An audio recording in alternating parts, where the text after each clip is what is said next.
Hello everyone, how are we doing? I hope you're having a splendid day already, and I hope that we can have a fun chess game and make it even better. So we're going to do a 15 plus 10, we've got an opponent rated 1580. Who plays e4? So I'm going with a Nimzowitsch. To be quite honest, I'm not loving this. Not compared to the Black Knight's Tango. So, you know, there's an argument to go back to my old e4, e5 repertoire, to be fair. And there are just some lines in this that I don't like, quite honestly. I mean, bringing my queen out this early, Scandi style, I don't know. You know, look at my opponent, it's got perfect knights, and what have I got? So there's lots of places the queen can go.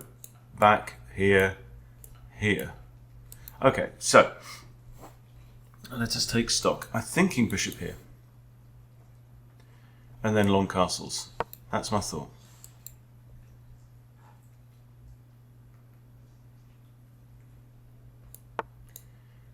And after long castles, you see, I can actually go after this pawn. I can. This knight is in an absolute pin. So I've had this position a bunch of times. Opponent is Coca93, a mere child, from Belgium. Big shout out to all our Belgium contingent. Okay, I've got Queen B6, potentially, in case of like this. That attacks the B2 pawn, and there's a second attacker on here. Actually a third attacker, because I've got Rook. So let's put them in red. That would be 3 attackers on this pawn. I do like chess.com's colours. Chess, you can learn something from this. Okay, now here, can I just chuck that in immediately? Also opens up my bishop with ideas of taking twice on c3. If the knight takes, I take. Do I lose a pawn that way? Knight takes, I take knight, pawn comes here, I can recapture. So I think e5 is kind of compulsory here. So it's only knight takes that I'm worried about. What are you looking for? Stop it, go away. Go and lie down. Bane of my life, noisy dogs. Got a few beans left in the coffee grinder this morning, so I did an experiment last night. I had a pizza, 3 beers, strong ones, and an entire family-sized tiramisu, and wasn't great. Okay, so now we have a kind of a critical position. This pawn is pinned, so we don't have to worry about it taking. That's not the issue here. Now, if I push, the knight is no longer pinned and can just take the pawn. Okay. So there's no value in that. I have played f6 before in this kind of position. I've probably played h5 as well. f6 kind of makes sense, but remember, again, still this pawn is can't take. But if knight takes here, takes, when the dust settles, everything's kind of equal. Bishop here is also a thought. Looks kind of awkward, because it actually unpins this pawn. Bishop here takes.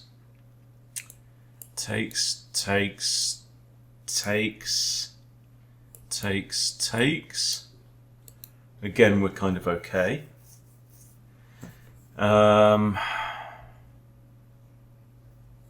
Bishop here threatening the knight. But then, where am I aiming? I'm aiming at e1, there ain't no one on e1. So I'm kind of drawn to this, just for the sake of solidity. Now, it does inconvenience my knight, that's for sure. But, you know, knight h6 ain't too much of a problem. But if bishop takes, g takes, lo and behold, we've opened up the g file. So I'm going to plump for that one. As you can tell by my face, not 100% confident. And again, this is, you know, when you're choosing openings, you need to say to yourself, do I like this opening? Okay, so I've actually got 2 attackers. He's got 2 defenders. If I go here or here, I'm adding further attack to that pawn. And what's more, because his knight's here in front of the c-pawn, he can't defend with the c-pawn, and he ain't got an e-pawn to defend with. So if I go here or here, my hunch is here, my hunch is forwards, which is quite often an idea. So in one of Naroditsky's speedrun videos, he had this move twice. It was actually with the black pieces and coming around this way, both in King's Indians. See, this just entombs my bishop. What's the point? So here, how does he defend? Well, he's got this, but that puts the knight in a pin. He can't just kick me away. So what's he going to do?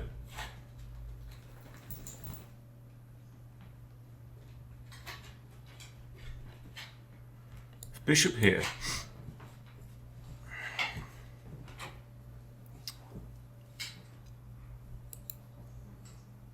It's reasonable. Bishop could always drop back to b3 and stay there forever.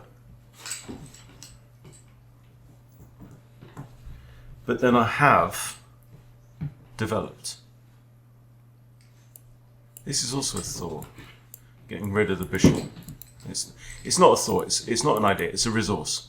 If I need some reason to bully that bishop off the board. I do want to develop.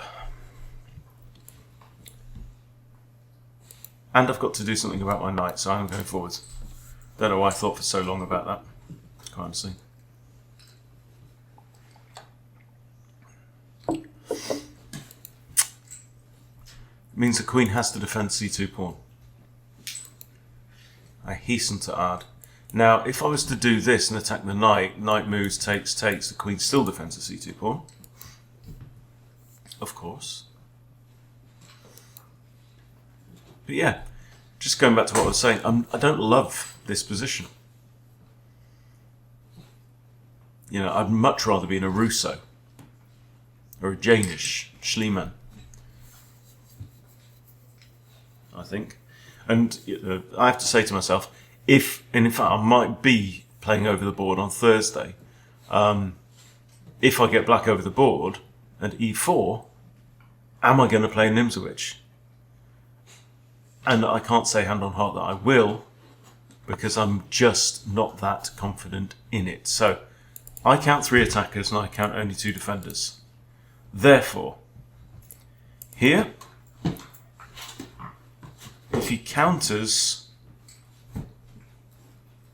I can't go there or there. If I take here, he attacks my queen, I take this knight, the knight hangs. And it's a double attack on the queen. Knight here, you counter, bang. You take my queen, I take yours.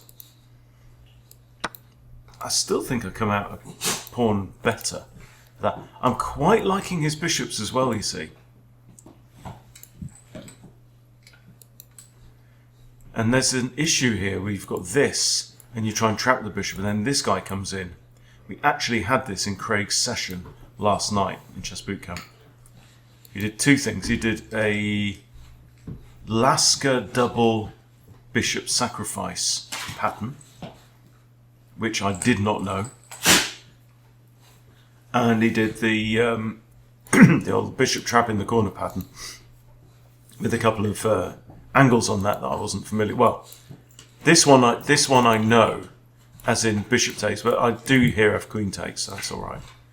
But here's if the other bishop's ready to come into like a6 or maybe a3 or whatever. This is generally when you've long castled, because the king isn't automatically protecting that pawn. When you short castle, the king goes from e to g. Oh, hello.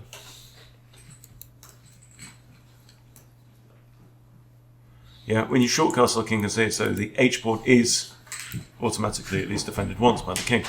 Not the case here. So sometimes if you take and you try and block, if this bishop can come in, you can actually get checkmated that way. So I'm thinking here, I could do a take with the rook for that exact reason.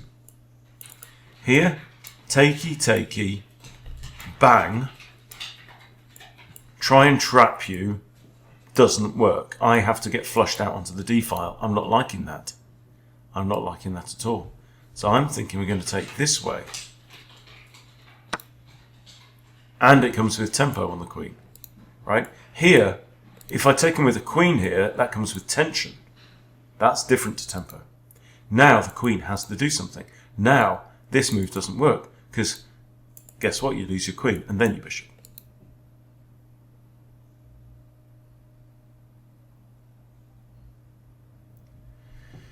We are 1589. Still trying to get up to 1600 and still trying to stay there. That's the goal. I think rook hd8. Try and just occupy the open file. Notice white has pawns everywhere apart from E and D. I have pawns everywhere apart from D because I'm now a pawn up. And he runs away, hitting my queen. If I take, he has to use a move recapturing, and then I can play king b8.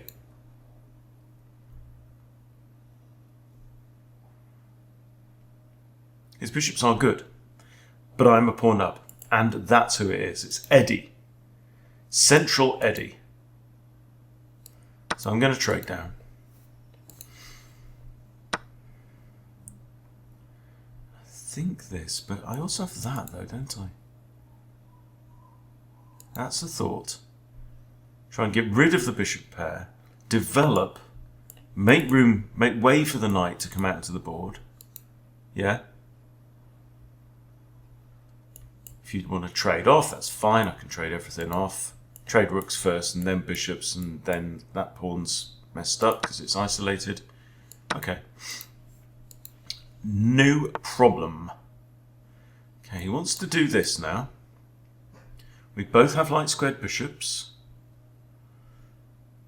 I could just stick it back on the open file. I think that probably makes sense. I mean, jump before I'm pushed, eh? 97, defense. I'm conscious that this bishop is undefended, so the move h5, hello, would not be silly. Now, big question. Looking towards an endgame, what is winnable? I'm kind of inclined to trade. He has to take back, because otherwise I take the second rook. So I'm thinking now, how do we win an endgame? And I've got ideas like jam my bishop into his pawns. Okay. His rook can't come in here, that's not an issue. Maybe bishop e6, just preventing this and this. Got 10 minutes. I have an extra pawn. Other than that, everything is equal. Got a slightly more central king compared to white's king. That's marginal. It's probably -1. Because I have the extra pawn. Might be better than that, I don't know. But my job here is simplification.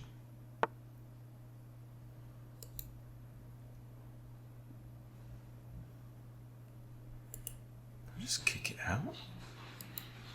You can't go there, you can't go there. What are you going to do? This? What's the plan, man? I can go here, can't I?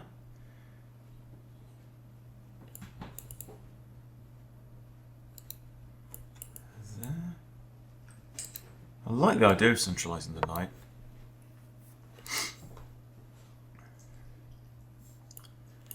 Here he kicks me away. Flip that round.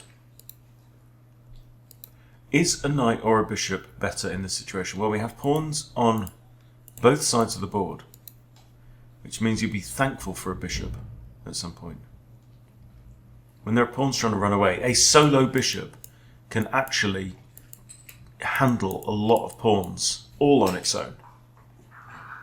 The minute one steps forward, snatch, it's gone. Can't do that. If he does this, I guess I swing round. The bishop has to go. No, that doesn't work because my bishop's looking at it as well. Okay. I think I have to do c6 now, don't I?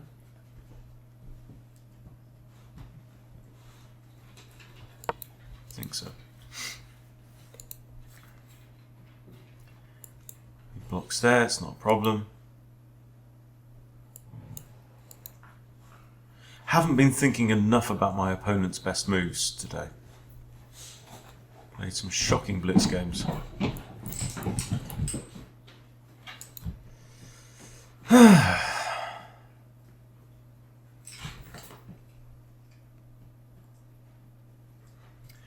Yeah, Sasha and Zara are both in season. Zara's coming out the end of hers. Sasha is a bit earlier. I think rook d8, just stick it on the open file, add more defence to the knight. I can't actually even bring my king around to defend the knight.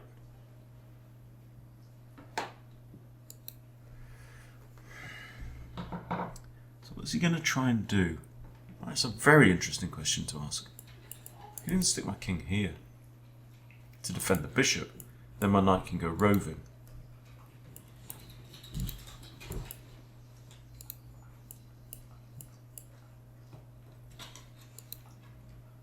If he does this, I just come out of the way and then his pawn's actually pinned. Kinda. He can stick my knight here.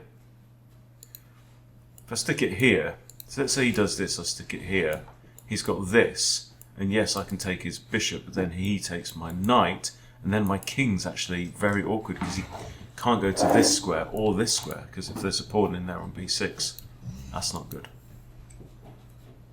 So Coca93 has his work cut out now. But I've still got to be super accurate. In a minute we're going to be equal, not in a minute, in 1 second we're going to be equal on time. We are equal on time. Hey, I'm up on the clock. Who'd have thunk it? Actually, I also have knight c7. Ooh. Hello. Okay, so he's planning something that involves his knight coming round here and here, I reckon. Don't you? Here, there. Do I just do this? I think I just do this. I'm not worried about this knight coming in. Attacking my bishop. Bishop drops back where it's defended by the rook. I'm not even scared. I ain't bothered.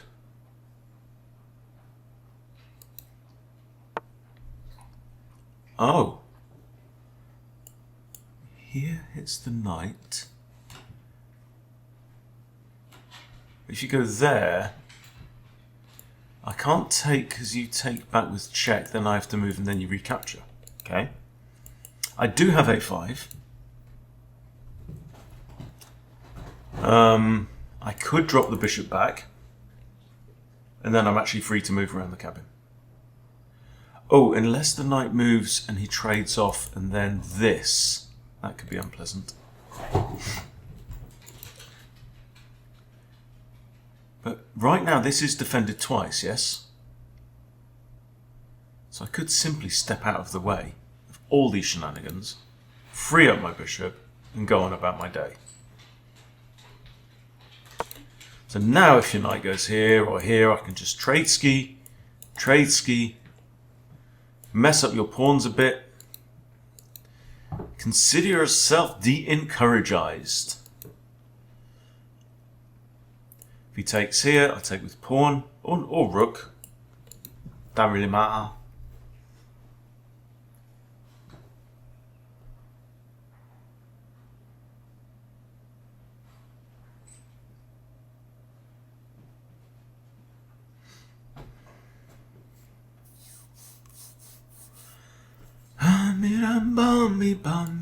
Bam bam boom, bang. But you might also argue that because all of the pawns, all of these pawns anyway, look, are actually practically symmetrical, right? The only real difference is this. I've got the extra pawn. So, can the pawns counteract each other? Is the question. And the answer, well, we just don't know.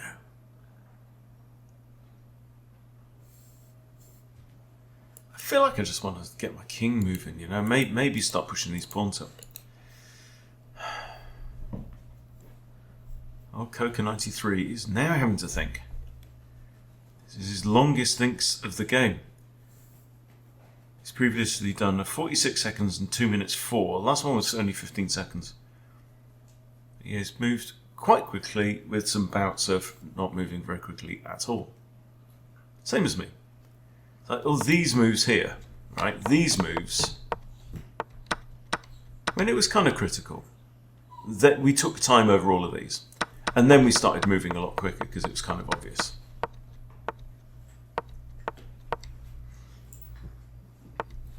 And now he thought quite a bit over this one. And thought for 2 minutes over the knight retreat, which I think I've just defused. And now I'm actually a minute and a half up. And this is the position that we find ourselves in on move 23.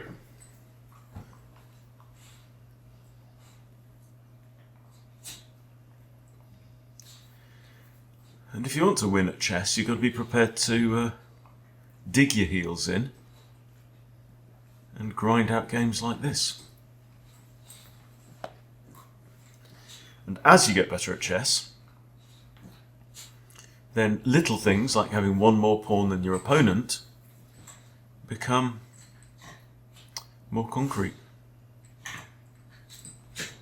I actually probably want my knight on a dark square, as does my opponent, which means it's hidden from the bishop but can hit the bishop because knights always look at the opposite coloured squares, the colour complex that they're on. So with my knight on a light square, I can't hit his bishop because my knight's only looking at dark squares, right? But he can hit me. It's exactly the wrong way around. So I kind of want my knight, and then like maybe if I can get my pawns on dark squares, for example, and get my knight on a dark square, it's defended by a pawn.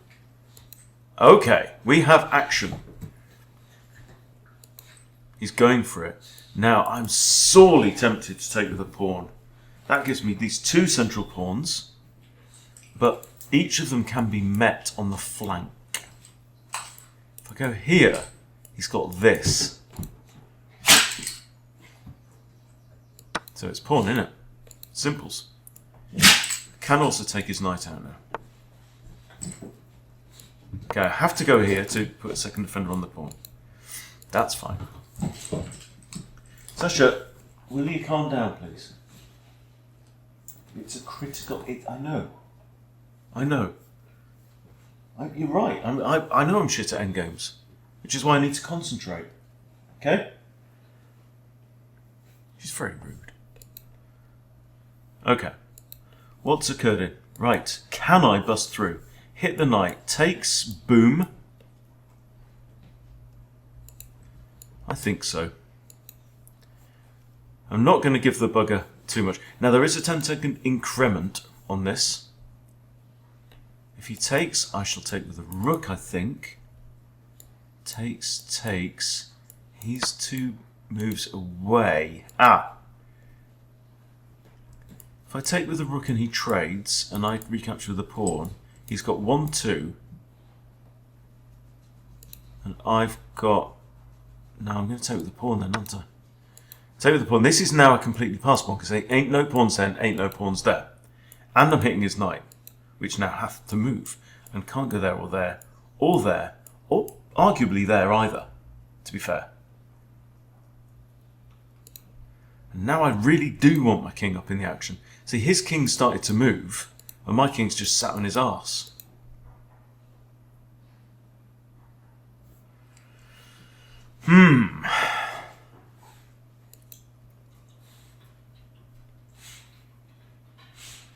Now, here's the thing. If he can get his king touching my pawn and his rook looking at my pawn, we could have ourselves an issue, right? But I've got 1, 2, 3, and my king's touching the pawn as a defender, okay? He can't go on this square, so he has to go 1, 2, 3. So if I take, I get first mover, bang, bang, or whatever, yeah? There's lots of ways.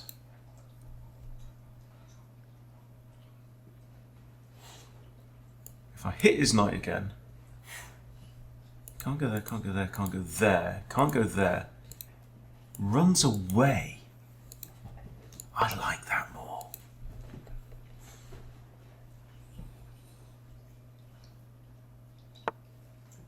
Off you go, son. Okay. Right, I think that was the right thing to do. Now he can still come here.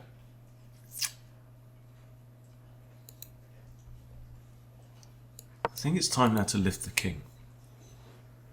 I get 10 seconds every time I make a move. Here. Here if he goes... Oh, that's a third attacker. Ah, cock. But I have this. This takes it out of the knight's range and puts it in on the right kind of colours for my bishop. And this... Yes, it technically undefends the pawn, but then I can capture the knight and the rook. So this comes here. I just move up.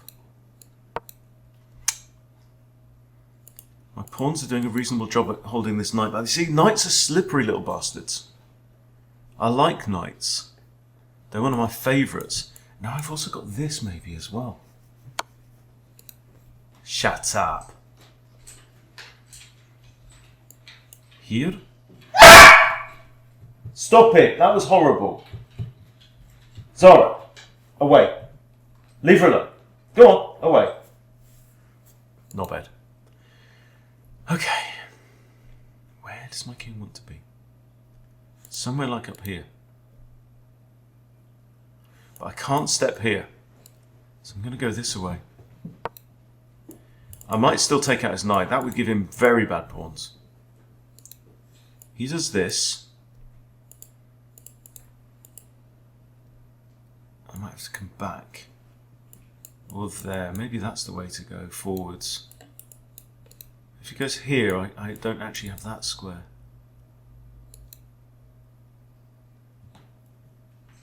I still like this idea. Lock the bishop and the pawn. Okay, that's 2 attackers on there. Okay. Now, I've got this messing up his pawns. If I do this, he just kicks me out, right? My pawn is overextended. I think I might have to go for a better pawn structure because I've got three here. But otherwise, everything else is equal. He is going to have the more active rook, though.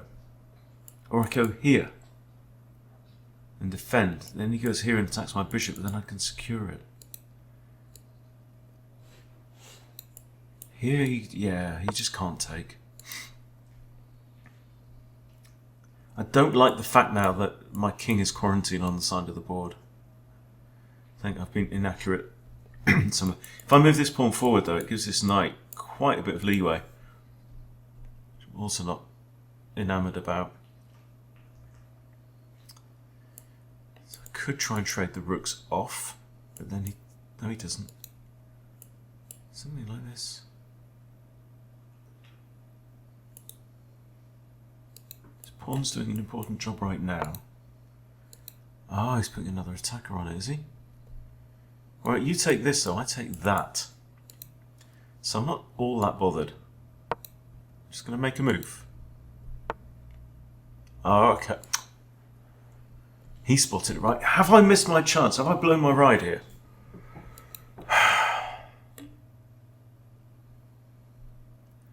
I'm not best pleased. I think I need to lift my rook, and I need to lift it to one of these ranks where I have the option to trade him off. So knight takes. Knight's going to be pinned.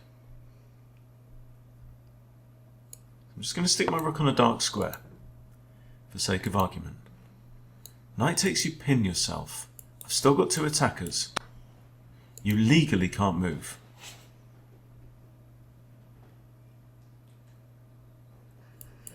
There.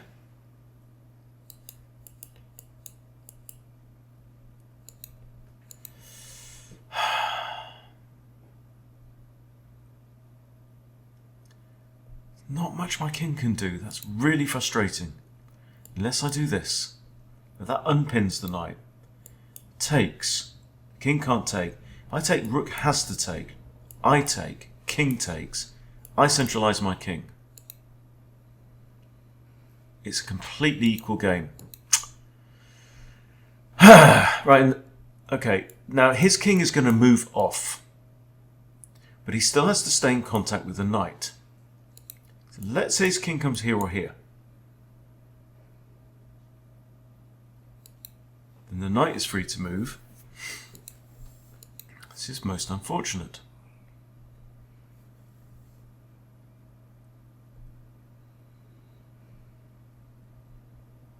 Can just drop back. Notice the pawns are actually entirely symmetrical. So if takes takes,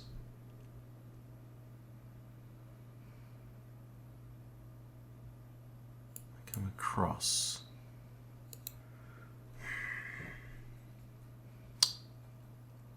Takes, check, takes, takes, takes, takes. So kings are here and here. There's nothing in it. There's literally nothing in it.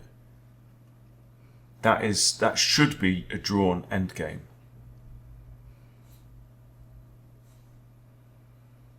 Which I don't think we want. However, I need to get my king involved. And as long as that rook is sitting pretty on the c-file, ain't nothing I can do. If I do this, what happens? Trades. So bishop versus a knight. Who's better in that situation? God knows.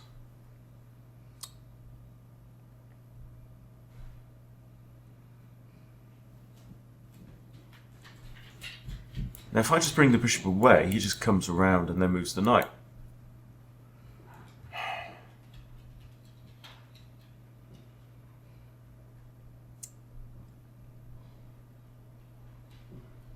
Now if this was the candidates tournament, they'd draw. They'd just agree to draw, I think, here. Right. Well, let's play it out. The knight is in an absolute pin, can't move. He's got to do something. Check here. I have to come back and defend the pawn, probably. What's he going to do? He's going to move pawns. I think he's going to move his king. And I don't think he's going to move it there because the knight's still pinned. So I think he's going to... There we go. Okay. Now, what if I check?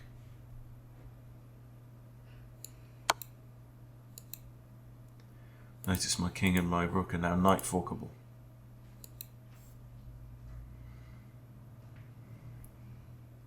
Tempted to offer a draw. Check.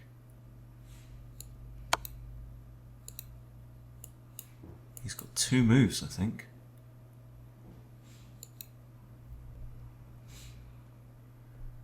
And wherever he goes, if I take the knight, he has to recapture with the king because he's in check, right?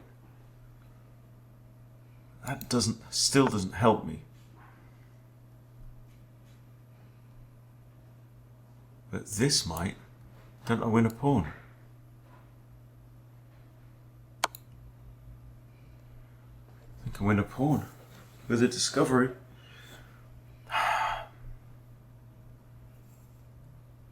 There may be a glimmer of hope at the end of the tunnel.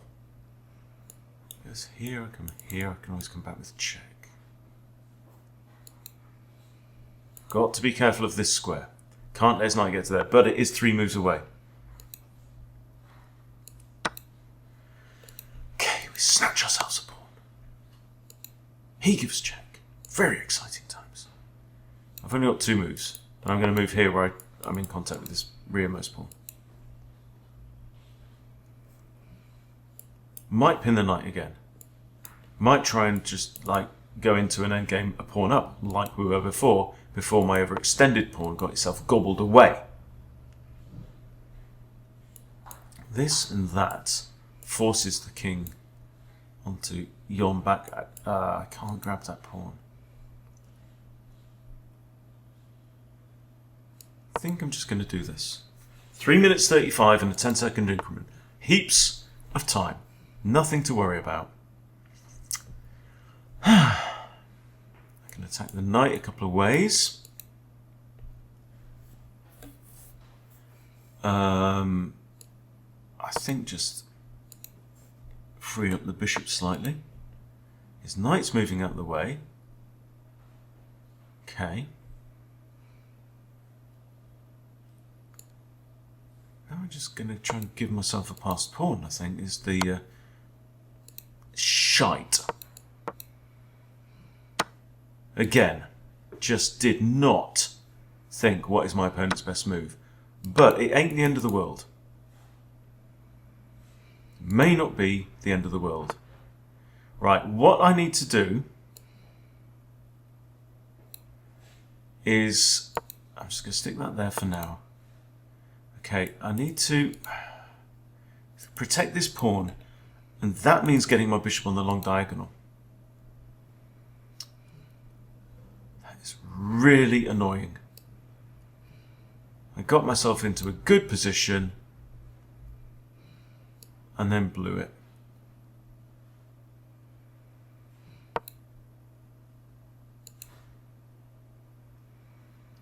Okay, this pawn is currently defended.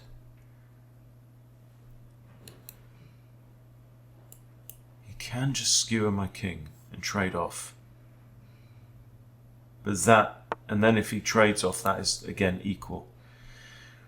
Right. I can't move this pawn forward because it hangs that one. If I move my bishop,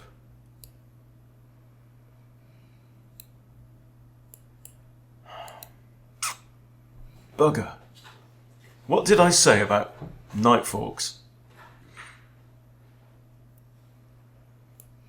Here, he comes after the pawn. I put my bishop there, he grabs that one.